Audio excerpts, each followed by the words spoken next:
Sambada dari Koldia. Yeay. Jauh ini dari Iya Malang. kabarnya ini. Sam? Api-api. Ini Samnya bukan Mas ya, tapi emang namanya Sambada. Namanya emang Sambada. Gua kira tuh namanya lu tuh Bada, terus karena lu orang Malang manggilnya Sam, jadi Sambada gitu. Mas Bada Mas gitu Bada ya, Mas gitu. Bada. Tapi Ternyata nama aslinya itu. namanya anak Koldiak emang unik-unik. Ya, siapa itu? Sambada Wahyadiatmika, Oke. Bima Bagaskara, Dimal. Bima, Oh Bima. Oke. Bima Bagaskara, terus Oke. Mahatam Tama Arya Adi Negara. Oke. Berat-berat Pak namanya. Namanya kayak ini ya, apa? Kerajaan dari Yang satu ya agak biasa, Deririt Haudin. Dari Oke. Gua sudah bukan cukup lama sih, beberapa tahun belakangan dengerin lagu-lagu kalian dan tertarik dengan notasi dan juga musik yang menjadi apa ya, menjadi karakter Koldiak, dan itu ngingetin gue sama musisi-musisi atau band-band 80-an Iya, New Wave. agak-agak tua gitu ya. Tapi- Walaupun orangnya muda-muda. Iya, itu makanya gue penasaran apa yang membuat kalian itu memilih musik seperti itu, karena ya kalian tahu kan, kalian pasti kan hidup di era banyak band ya pasti kan, mendengarkan banyak band. Yeah. Terus kenapa akhirnya memilih musik ini nih yang jadi identitasnya Koldiak? Sebenarnya anak-anak Koldiak tuh nggak pernah ngomongin secara detail kita tuh mau musiknya kayak gimana. Kayak apa ya, ngalir aja. Mungkin karena memang yang didengerin anak-anak tuh kebanyakan ya tahun-tahun 80-an, Oke. 90-an. Terus kayak dulu tuh kita awalnya ngerok banget. Jadi kita punya band dulu. Cuman bukan Koldiak ya, cuma Oke. personilnya tuh hampir sama. Bersama. Itu tuh kayak emo, Selsin gitu-gitu. Oh iya? Iya. Lo nyanyi gitu? Gue masih main gitar waktu itu. Oke. Jadi dulu ada vokalisnya. Gua sama Tama tuh, Hmm. si vokalisnya Koldiak juga yang sekarang tuh dulu main gitar berdua. Oke. Terus akhirnya vokalisnya cabut kan. Hmm. Ya udah kita bikin band baru aja dengan personil yang ada nih, tambah pemain keyboard gitu. Oke. Akhirnya apa ya, kayak kita nggak ini deh. Jiwanya nggak ke musik ini deh gitu. Oke. Kayaknya ngulik soundnya nggak dapet Iya, kita iya, nggak iya. nggak beruntung nih di sini nih. Jadi kayak ya udahlah, kita si Tama suka blues dan segala macem. Akhirnya makin kesini dengerin agak hip hop, R&B. Oke. Tapi lama-lama akhirnya kebawa tuh. Kita dengerin yang baru-baru dulu. Hmm. Yang baru-baru R&B dulu, hip hop dulu, yang baru-baru. Akhirnya mundur, tapi akhirnya dengerinnya mundur lama ke belakang ya udah akhirnya jadinya kayak gini gitu. Tapi nggak pernah kita ngomongin kayak kita tuh harus gini ya, harus gini ya, harus gini. Nggak pernah. Nah, penasaran gue sama band Imo yang waktu itu. Itu nama bandnya apa? Itu dari SMA ya, jadi namanya agak-agak nggak mikir. Jadi Pirates pakai Z. Pirates kan pakai S tuh, Oke, pakai Z. Itu masih ada di Spotify. Oke. Jadi sempat rilis digital juga berarti? Sempet. Sempat bikin album atau 2 album 2 album? Penasaran dari gue. gua SMA. Yang gue dengerin penasaran. Tapi yang ini bukan gua ya. Iya. Jadi saat itu emang berawal dari pertemanan berarti ya? Pertemanan Ya, apa? pertemanan. Satu lingkungan berarti? Satu lingkungan. Saya sempat bikin band Imo, terus akhirnya pecah. Nggak pecah sih. Oh jadi Nggak pecah. Oke, nggak pecah ya? Jadi cuma satu dikeluarin gitu ya? Ya udahlah, main musik ke band, terus kayak ditawarin manggung sana nggak dibayar juga nggak apa-apa. Jadi kayak masih idealisme pengen bermusik aja sih, tanpa mikir kayak harus untung, harus ada duitnya segala macem. Belum waktu itu. Jadi waktu itu pas band Imo yang Pirates itu berarti hanya yang keluar hanya vokalisnya. Terus akhirnya kalian bikin Koldiak dengan musik yang jauh berbeda. Iya. Nah, Nggak imu-imu banget sih, apa ya, rock alternatif lah mungkin bisa dibilang. oke, popang atau apa enggak? Agak emo karena gitarnya kali ya. Oke. Nah, ketika kalian memutuskan untuk membentuk Koldiak, saat itu kan berarti kalian langsung main membawakan lagu-lagu sendiri atau sempat membawakan lagu-lagu orang juga? Langsung awal. bawain lagu sendiri. Kita hampir nggak pernah sih bawain lagu orang. Oke. Hampir nggak pernah.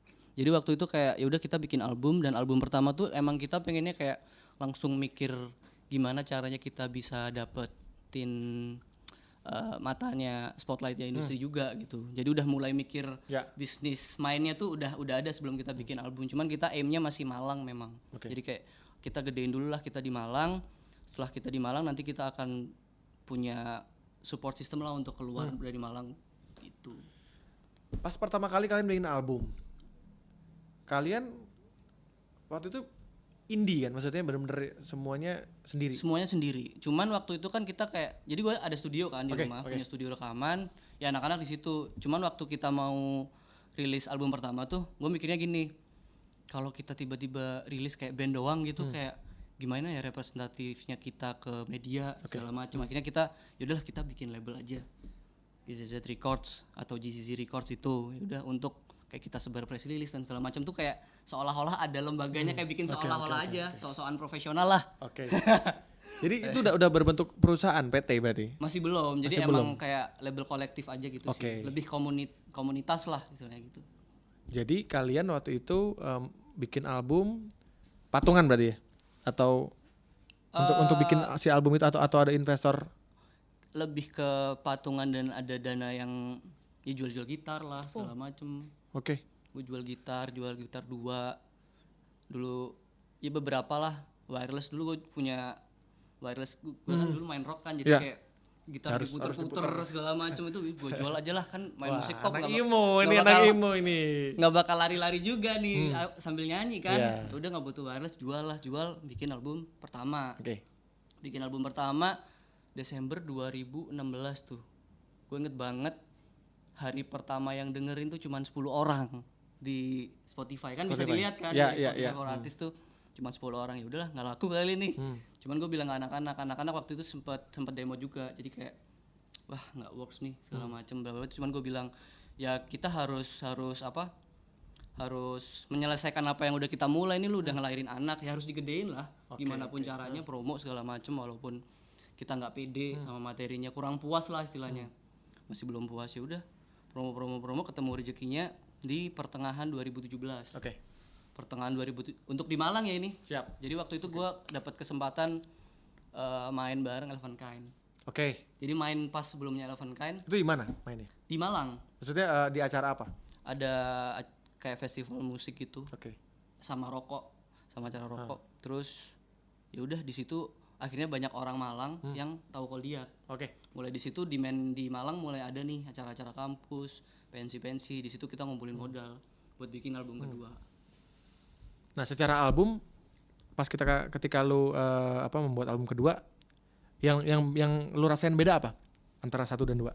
1 tuh masih kita belajar produksi sendiri, kayak pemilihan sound dan segala macem. Kayak kita tuh bener-bener di situ baru belajar produksi musik yang ada elektroniknya. Oke. Jadi masih belum tahu lah, awam banget lah. Jadi kita tuh masih trying so hard banget. Emang kelihatan kalau misalkan kita nggak jago di situ. Cuman kan itu proses ya.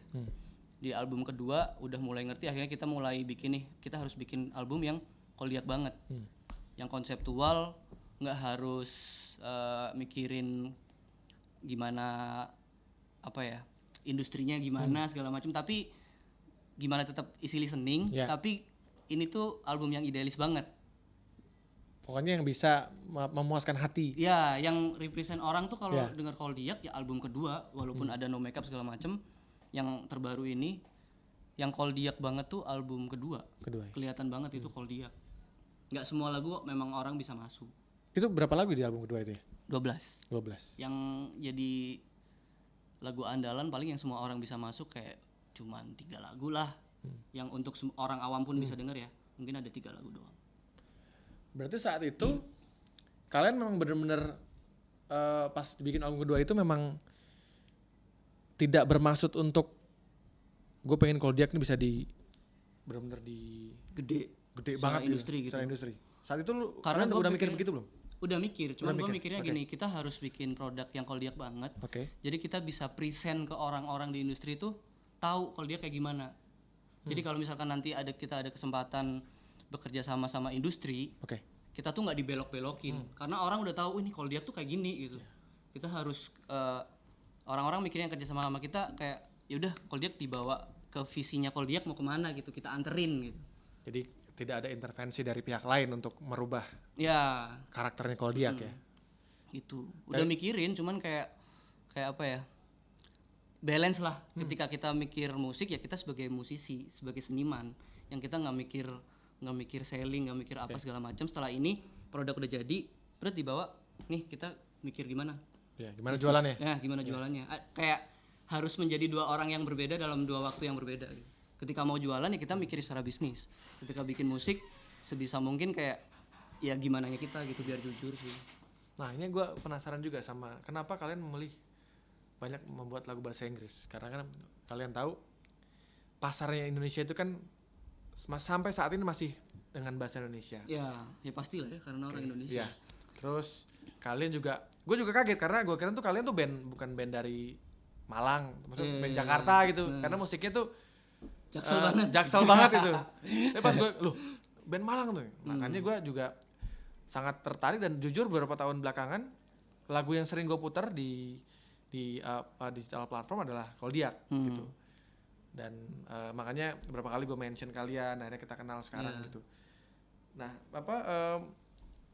apa yang membuat kalian lebih memilih untuk menulis lirik bahasa Inggris?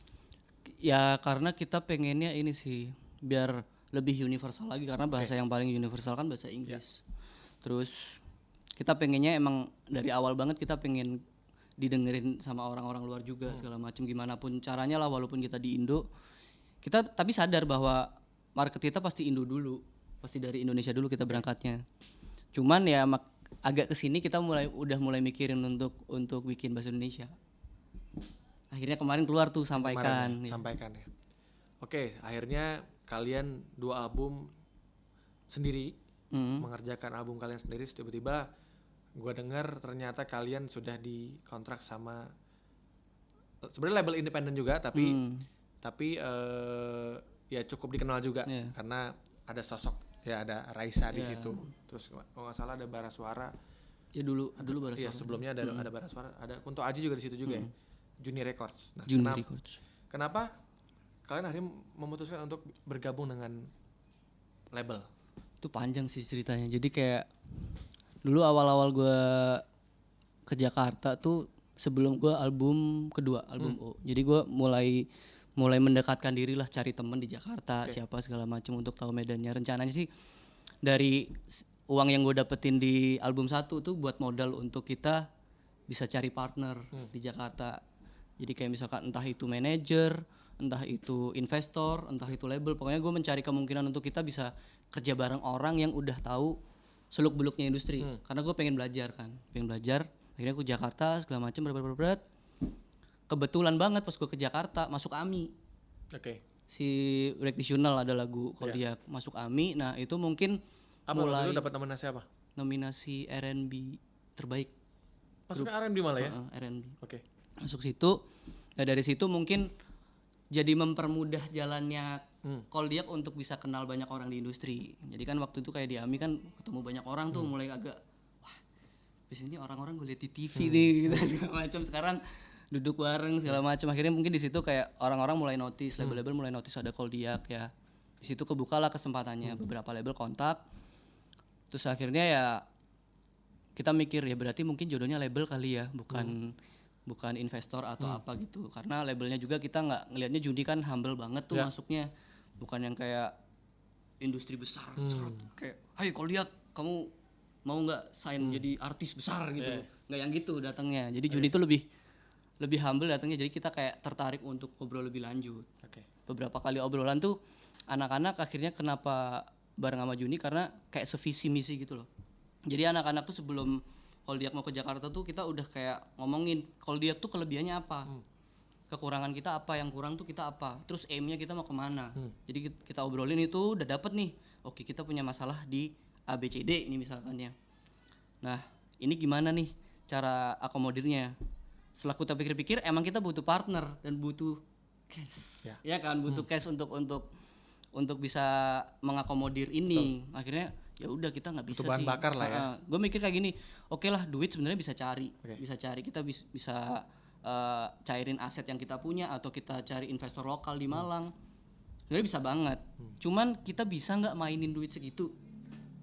Ya kan, misalkan kalau dulu album pertama lokal gitu dengan duit 50 juta misalkan, kita bisa mainin itu di ranah Jawa Timur dan balik modal segini. Tapi ketika kita ngomongin industri nasional, budgetnya gede banget ratusan. Nah kita bisa nggak Mengelola mengelola itu. uang ratusan itu untuk di-spend ke sini, itu yang kita nggak bisa, butuh belajar. Jadi itulah kita mau kerjasama. Terus Juni itu waktu datang ke kita, breakdownnya sama. Oke. Yang di breakdown tuh udah sama. Terus ditambah lagi kayak Juni tuh support banget untuk kita tetap stay di Malang untuk mempertahankan image kita sebagai band Malang. Jadi kayak kita tuh pengen punya misi kayak industri musik ini borderless gitu. Nggak peduli lo mau di Jayapura, nggak peduli lo mau di Makassar segala macam, tapi kalau lo mau dan materi lo bagus, lo pasti bisa. Itu yang pengen kita buktiin sih ke industri bahwa sekarang tuh udah borderless, semua udah digital segala Tidak macam. perlu harus ke Jakarta dulu baru lu bisa sukses gitu. Jakarta memang perlu karena beberapa infrastruktur tuh ada di Jakarta. Nggak bisa kita lepas dari Jakarta kan. Buktinya kalau dia juga di Malangnya masih tetap ke Jakarta kan. Terus sekarang kayak ke Jakarta apa segala macam. Kayak promosi juga kan harus di sini. TV juga di Jakarta doang. Apa beberapa media itu sih. Nah, yang jadi pertanyaan gua. Saat itu ada berapa label yang mendekati Koldiak selain Juni? Sama Juni ada 3 label. Siapa aja? Jangan sebut sini dong. Nggak enak. Nggak boleh ya? Nggak apa-apa kan? Nggak enak gua. Siapa? Sony. Terus siapa lagi? Ya, Universal. Ada big 3-nya lah pokoknya. Musika sama tidak Musika? Musika enggak deh kayaknya. Waduh. Tapi gue sempet ngobrol sama orang Musika. Sempet ya ngobrol doang lah. Oke. Waktu itu si Mas Robi itu salah satu teman pertama Teman di pernah di Jakarta industri. Iya, Mas Robi itu. Jadi waktu Mas Robi ke Malang kan ada temenin orang Musika tuh sempet hearing juga. Sempet ngobrol-ngobrol lah ya. macam. Ini apa ngingetin gue juga sama dulu waktu zamannya pertama kali Fish itu jadi ada satu orang anak UI dia bikin skripsinya itu ngebahas soal The Massive. Namanya si Panda namanya. Panda. Dia orang Sun Eater ya labelnya. Nah waktu itu dia dengerin Fish waktu masih awal-awal banget belum kayak sekarang lah. Dengerin. Unik, maksudnya unik. Gue waktu itu udah sempet ngebatin lah, unik gitu. Ini bakal gede nih pasti gitu ya. Gue belum kebayang dia bakal gede, tapi saat itu gue bilang ini akan jadi satu hal yang baru lah gitu. Dan ternyata bener gitu. Nah termasuk gue nggak tahu kenapa gue yakin kalian bisa besar. Amin. Tapi amin. pesan gue cuma satu, kalian harus konsisten bikin karya. Yeah. Karena cuma itu yang jadi yang menjadi patokan sebuah band itu akan diterima atau enggak. Karena cuma itu sebenarnya. Karena kebanyakan ada band yang tiba-tiba naik terus akhirnya tiba-tiba hilang karena ya dia tidak bikin karya lagi. Ya pesan gue cuma itu doang sih sebenarnya. Untuk untungnya masih haus anak-anak. Iya. Entah kenapa gue yakin kalian bisa jadi sesuatu. Dan gue senang jujur kemarin kalian bikin lagu bahasa Indonesia. Karena selama ini kan kalau bahasa Inggris menurut gue di EP kalian kemarin bagus banget. Maksudnya gue suka banget dan hasil mixingnya. Nah mixingnya di mana sih kemarin? Yang mixing tuh Ano Stefano. Oke. Ano Stefano tuh biasanya mixing ya beberapa Kayaknya gue tahu. Gue kayak pernah mixing juga deh sama pernah ya. Itu drummernya. Bukan drummer. Gue nggak tahu sih. Ya dia engineer. Engineer ya. Oke. Kayaknya pernah juga deh masih lupa gue tapi itu mixingnya bagus dan masteringnya di mana? Di UK. Sama siapa? Di Delta. Apa sih? Gue lupa deh namanya. Apa gitu. Oke. Ya kan sekarang kalau mastering kan kita bisa tinggal kirim email ya untuk bisa mastering di mana aja. Tapi secara mastering gue suka album ya EP-nya. Kalau yang bahasa Indonesia kemarin masteringnya di Indo. Oke, makanya kayak ada biar rasanya biar Indo. Iya, karena vokalnya juga lebih gede gitu kan. Terus low-nya lebih berasa karena ya karakter Indonesia kan gitu ya, harus ada low-nya tuh. Terus vokalnya agak lebih di depan. Oh, ternyata itu kenapa? Setelah kalian di EP masteringnya di luar, di UK kok tiba-tiba kalian waktu bikin single berbahasa Indonesia kalian malah milih untuk mastering di sini? Karena entah kenapa ya waktu bikin lagu bahasa Indonesia nih kita pengen seorganik mungkin gitu, balik kayak ke proses Koldiak yang sebelumnya. Jadi kita produksi pun nggak ke Jakarta nih, kita produksi di studio kita sendiri di Malang. Karena pandemi juga kan waktu itu belum bisa ke Jakarta. Ya udahlah kita coba sih dengan alat yang kita punya nih, nggak dengan standar Jakarta, bisa nggak kita bikin lagu yang kualitasnya secara audio mungkin bisa lah sejajar sama nasional segala macem. Terus ya masteringnya pendekatannya pengen lebih dekat aja ke Indonesia gitu, karena pertama kali kita bikin lagu bahasa Indonesia kan, pengen yang raw aja lah, kita banget tuh gimana, kayak biar orang ngerasa kita bikin bahasa Indonesia tuh nggak yang wah kalau dia udah pengen mulai jualan nih gitu, padahal kita ngerasanya kita jujur banget sih di bahasa Indonesia ini. Gue juga kayak lebih rontok, lebih keluar. Nah, secara penulisan lirik, lu lebih nyaman bikin lirik bahasa Inggris atau bahasa Indonesia? Lirik Karena menurut gua lirik di lagu ini cukup lu pikirin banget, maksudnya dari rimanya dipikirin banget gitu. Kalau nulisnya gue Pemilihan kata cepet juga. banget mas, nulis tuh gue cepet banget, kayak bahkan dari lirik pertama yang gue tulis tuh nggak ada revisi. Oh gitu. Iya. Jadi dari awal udah emang itu. Emang itu. Adapun kayak misalkan telah jadi telah gitu, misalkan apa gitu. Hanya pemenggalan katanya. Ya pemenggalan katanya doang. Oke. Cuman proses validasi diri aja yang lama. Ini keren nggak udahan? Ini udah oke nggak untuk Koldiak gitu? Karena kan kalau ngomongin band kan gue nggak bisa gue sendiri gitu. Jadi kayak gue berusaha tahu mimik wajah anak band gue, kayak oke nggak nih liriknya? Lu ini nggak cocok nggak nih? Gitu. Itu yang agak lama sih proses validasi. Cheesy nggak gitu? Iya. Tapi menurut kalian ketika mendengarkan hasilnya, apa yang ada di dalam pikiran kalian saat mendengarkan hasil dari lagu Sampaikan? Ketagihan sih bikin bahasa Indonesia. Tagihan ya? Jadi harus bikin lagi ya? Bikin lagi kayaknya. Mungkin nanti ada yang nulis bareng Mas Rian. Wah, bisa. Lirik-lirik bisa. ya kan ya. Bisa. Kita coba lah. Kita cross Karena generasi. jujur gue pengen kalau misalnya nanti kita bikin album kolaborasi gitu ya sama band. Gue sih pengen salah satunya Koldiak sih pengen. Karena kita perlu ada energi yang baru juga kan. Gue sejujurnya kayak mimpi sih ini. Soalnya gue tuh dulu dari SMP gue main band tuh, gue berangkatnya ke pop. Oke. Jadi gue dulu waktu SMP gue ikut salah satu band yang personilnya udah lebih tua dari gue. Mereka tuh tujuannya ke label emang. Oke. Jadi lagunya pop tahun-tahun segitulah. Ya, Gue pop main-main 2000-an segitu, lah. jadi Oke. gue dengerin banget kayak Geisha, The Massive, 5 Minutes. Itu gue dengerin banget. Oke. Jadi kayak udah role modelnya band gue saat itu ya. Sampai gue nonton waktu dulu Di mana nontonnya? di Dome UMM. Gue masih bocah banget. Yang pakai baju putih semua itu Ya, penontonnya? pakai baju putih semua. Gue sampai bilang, gue kan ya SMP ya masih nggak tahu cara nonton konser. Gue punya studio kan, jadi kayak orang-orang studio tuh, Mas, yang lagi masang sound di situ siapa sih gitu? Ayo dong anterin gitu, masukin ke backstage. Gitu. Masuk backstage. Backstage masuk. Cuman gue nggak berani nyamperin. Oh, waduh. Nonton doang. Ternyata Sambada nonton The Massive waktu di Dome karena Masih first gue. jujur itu termasuk konser yang menurut gua cukup bikin gua kaget karena ternyata seantusias itu penonton dari Malang gitu. Nonton The Massive yang ya, waktu itu kan kita baru album pertama. Terus apa ya? Gila lah pokoknya itu gua merinding lah lihat apa Dan tahu nggak lagu atmosfer kedua? apa? Bukan Cinta Ini Membunuhku, bukan yang ini, tapi lagu pertama The Massive. Treng telah habis. Oh, itu kompilasi. gua. Itu masih kompilasi tuh, belum Iya. album. Wah, berarti dia ngikutin ternyata sama. Nah, waktu itu sempat ada yang mention gua, gitaris lu sempat. Wah, berarti Sambada tuh ternyata ngikutin The Massive banget dan lu tahu lagu Tak Bisa Hidup Tanpamu ternyata. Iya, justru itu lagu yang pertama gua langsung nyantol The Massive tuh itu. Sampai gua apa sih lagu yang gue lupa judulnya. Yang sulit banget lah, pokoknya susah banget tuh lagu dimainin. Yang mana ya? Kayak progresif gitu, apa sih? Sempet kan bikin lagu. Oh, ini yang waktu kita bawain lagunya Naf bukan? Akhirnya aku menemukanmu.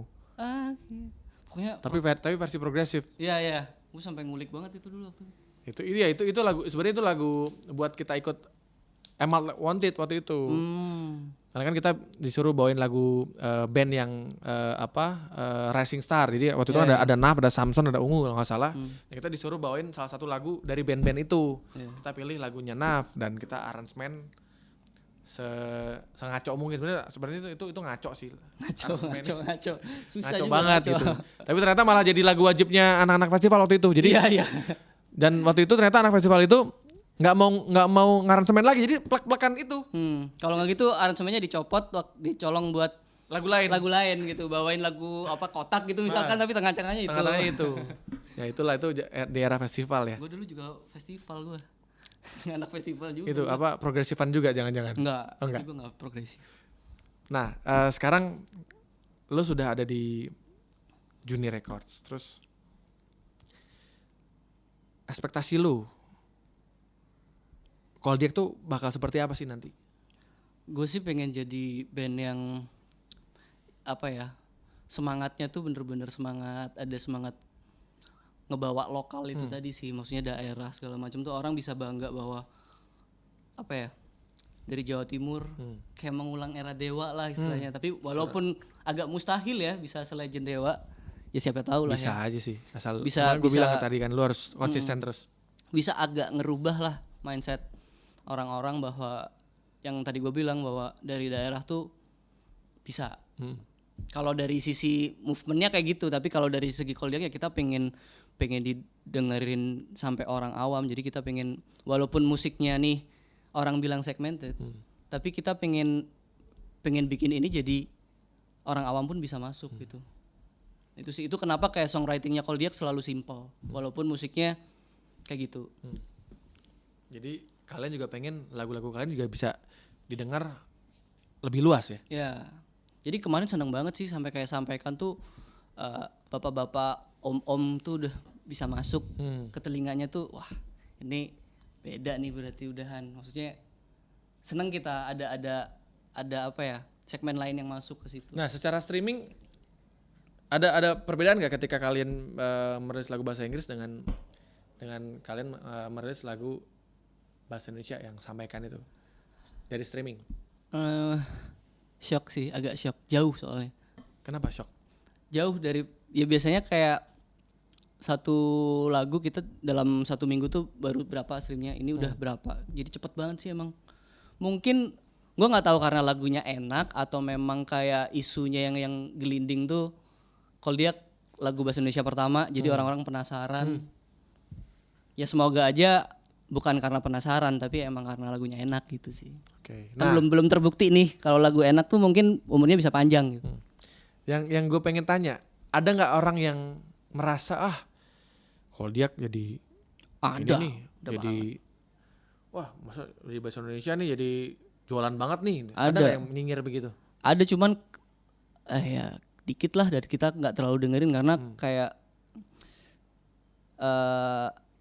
ada sedikit perselisihan. Gue baca kan komen-komen tuh segala macem kayak bahasnya jadi kasta, jadi kayak wah males sih gue kalau bahas kasta gitu. Kenapa lagu bahasa Indonesia tuh diidentikan dengan kasta yang di bawah?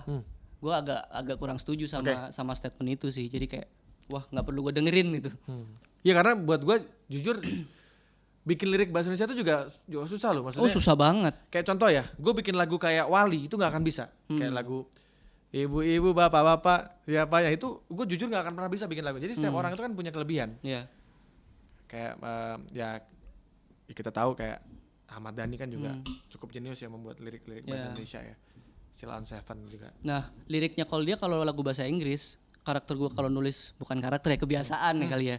Kebiasaan kalau nulis lirik bahasa Inggris tuh gue selalu message-nya kayak straight aja ke depan gitu. Gue nggak yang muter-muterin Lebih dulu. lugas ya lu ya? Ya agak lugas. Emang gue sengaja kayak gitu biar orang yang ngerti bahasa Inggris juga tahu kayak lagu Koldiak yang Vow tuh. Itu kayak are you gonna love me for the rest of your life? Kayak ya udah, orang nikah pasti ngomong kayak gitu kan. Nah, waktu gue ke bahasa Indonesia, gue mikir tuh converting straightforward message-nya gimana gitu. Kalau gue se-straight bapak-bapak, ibu-ibu, nggak mungkin juga Koldiak gitu. Tapi kalau yang terlalu senja kopi sore juga nggak Koldiak gitu. Jadi gue kayak harus cari Lu kayaknya tengahnya. kalau gue lihat sih lu menggabungkan antara lirik apa yang puitis ya dengan Yang lugas. dengan kata-kata lugas sih. Iya. Kalau yang gue perhatiin ya. Gue cari tengahnya tuh agak susah. Fase paling rendah Koldiak tuh apa sih? Lu pernah nggak ngalamin yang paling susah lah dalam perjalanan kalian meniti karir? Kalau susah secara pilihan hidup kali ya. Justru di awal sebelum Koldiak jalan di album Heartbreaker itu tuh kayak gue lagi mau umur 25, jadi kayak gue anak-anak juga mungkin mulai mikir kayak musik tuh jalan hidup kita nggak ya gitu. Di situ sih jadi mulai agak goyang-goyang lah. Gue mikir-mikir gue kuliah segala macam, lulus habis itu ngapain. Gue sempat kepikiran jadi anak agensi, kreatif agensi ke Jakarta gitu. Cuman gue ngelihat anak-anak kayak kita gimana nih segala macam, terus komitmennya ada, semangatnya ada. Agak lama tuh dilemanya. Begitu udah oke, kita fight, kita bener-bener komitmen. Gue ngerasa sih semangatnya tuh kayak nyampe ke hati gitu loh waktu kita ngobrolin ke depan gimana. Di situ gue yakin sih akhirnya ya udahlah, gue lepas nih sarjana gue. Oke. Gue musik lah gitu. Lo sampai mana sih ya maksudnya pendidikannya? S1. S1. Nah akhirnya lo tidak mencoba untuk meneruskan itu? Ya, gue dulu sempet kepikiran S2 segala macam. Cuman ngelihat semangatnya anak-anak ada segala macam, gue ngelihat juga potensinya personil Koldiak sebenarnya gede-gede banget, lebih jago jauh daripada gue. Jadi kayak oke lah, gue yakin kalau teman-temannya yang kayak gini, kalau apa ya, yang berangkat perang orangnya kayak gini, gue yakin lah gitu. Oke, kita coba lihat pertanyaan, ada beberapa pertanyaan nih. Ada dari Yans, CANZZSZZ. Yan ZZZ. Halo. Zanz. Sampaikan versi Inggris. Jadi nggak? Kapan bilang? Gue sampaikan versi Inggris. Emang belum ada statement itu? Belum. Gue waktu itu sempat lempar pertanyaan sih Oke. ke orang-orang waktu live Instagram kayak mau gue bikinin sampaikan versi akustik atau versi bahasa Inggris. Oke. Gue kasih kan sebenarnya banyak yang minta bahasa Inggris, cuman kayak ada hal yang Koldiak belum pernah coba sih. Akustik. Koldiak hampir nggak pernah pegang gitar akustik. Karena kalian kan semuanya bener-bener scene kan. Ya. Terus emang ya elektronik gitu yang memang semuanya hampir tidak, kayaknya nggak ada suara akustik ya dia. Ada pun gitar Nilen kali ya, dikit banget ya, dikit di banget lagu adalah di lagu No Makeup Harsi Sayer. Oke. Kalau akustik banget sih belum pernah. Jadi Ya makanya mungkin gue bikin sampaikan versi akustik mungkin, pengen sih. atau next single akustik tapi bahasa Indonesia mungkin. Mungkin nanti kita lihat. Saya kayak kita coba. Kalau dia agak lumayan suka tantangan sih sama kayak Harsi Sayer itu salah satu lagu yang kita coba masukin unsur reggae di musik kita. Gue denger. Dan akhirnya ternyata ngeblend juga nih. Kayak misalkan akustik gimana ya? Bisa nggak kalau dia ngeblend sama akustik? Agak penasaran juga kita sebenarnya. Oke, ditunggu. Oke, ada dari Askila Scarf.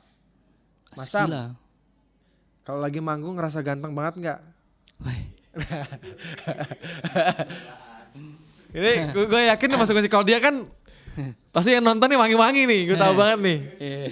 Ya kan? Tapi gue herannya ini di data yang di Instagram sama Spotify, 60% lebih tuh cowok yang pendengarnya. Tapi kalau gue manggung emang yang front row tuh cewek. Oke.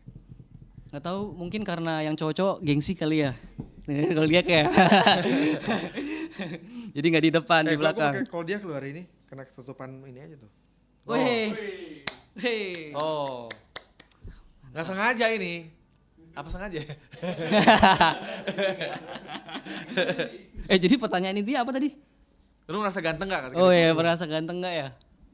Gimana, ngerasa keren? Iya sih, kalau ngerasa ganteng banyak yang lebih ganteng. Nah, kalau ganteng banyak yang lebih ganteng, kalau keren iyalah. Sampai gue pernah dalam satu titik, gue kan gitaris basicnya.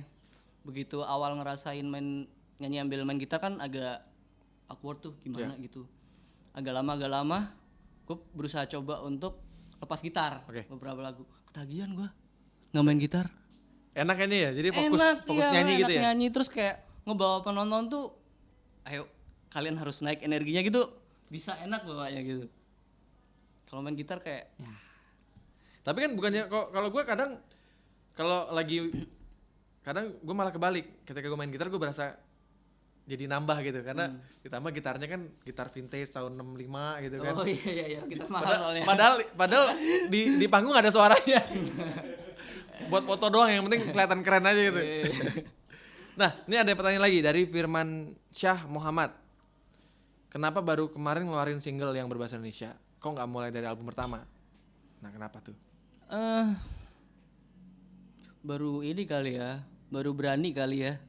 Gimana ya jawabannya ya? Sebenarnya sering banget ditanyain sih waktu kita kayak tour hearing session di beberapa kota itu, pertanyaan itu tuh muncul, kenapa nggak bikin bahasa Indonesia? Itu selalu muncul. Jadi kayak kita bingung juga gitu. Kenapa ya? Momennya aja sih dapet gitu. Kayak gue sempat ngobrol sama Derry. Gue kan bikin lagu Sampaikan ini sama Derry. Oke. Jadi kayak Dari itu yang main main keyboard. ya. Dia yang bikin lagunya dia sih. Gue bikin lirik doang yang untuk Sampaikan. Notnya berarti dia. Ya, notnya dia. Sebelum itu jauh kayak gue ngobrol sama Derry, lu nggak pengen punya lagu yang kayak anak cucu lo bisa dengerin gitu? Ya pengen sih, ya bahasa Indonesia mungkin karena bahasa Indonesia kayak mungkin 15 tahun lagi bakal booming, baru boomingnya kayak 15 tahun lagi, kan banyak case kayak gitu. Cuman kalau bahasa Inggris gue belum nemu nih case-nya di Indonesia ya.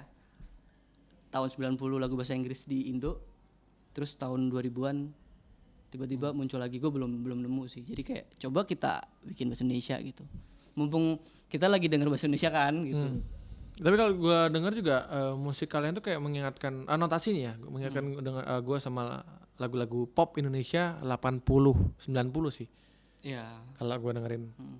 Ya, gue kan suka Tito Sumarsono itu. Gue kebayangnya malah lagu apa Mus Mujiono. Iya. Tito Sumarsono, Mus Mujiono, terus ya Faris RM mungkin. Utali Kemahua kayaknya ada.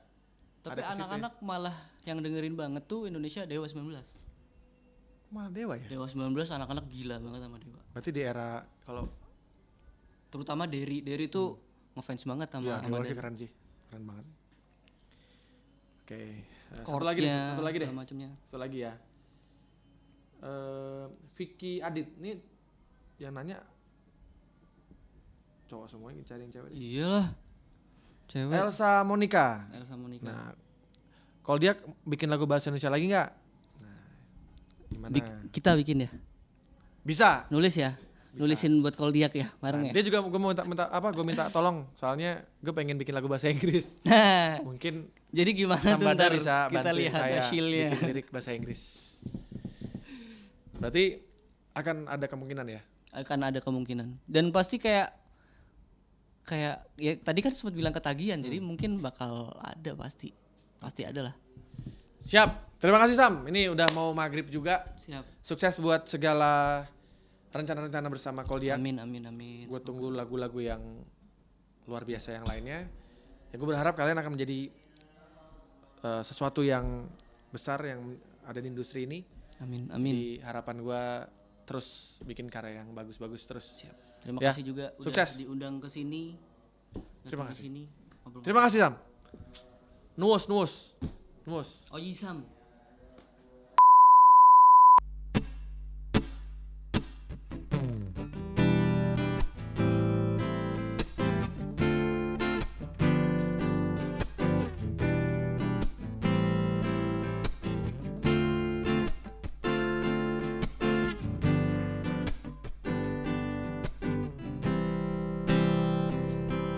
Jika dunia runtuh esok hari, tenggelamkan waktu yang tak berarti, kau mungkin tak akan bisa lari lagi.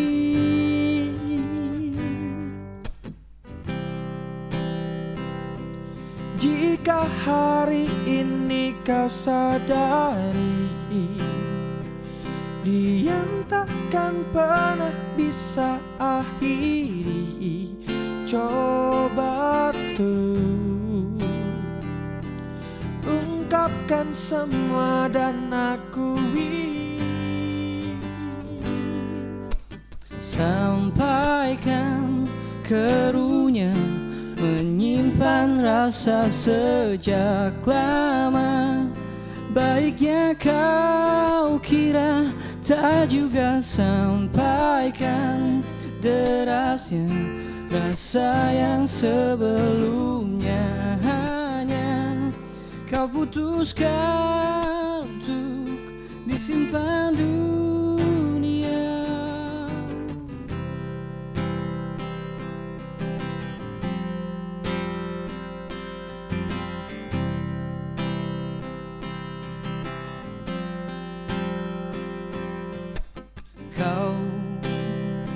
Terus rajut rasa yang tak terkendali, sisakan luka yang pasti, yang pastikan terobati. Hanya kau yang bisa ungkap dan akui. Sampaikan karunia menyimpan rasa sejak lama.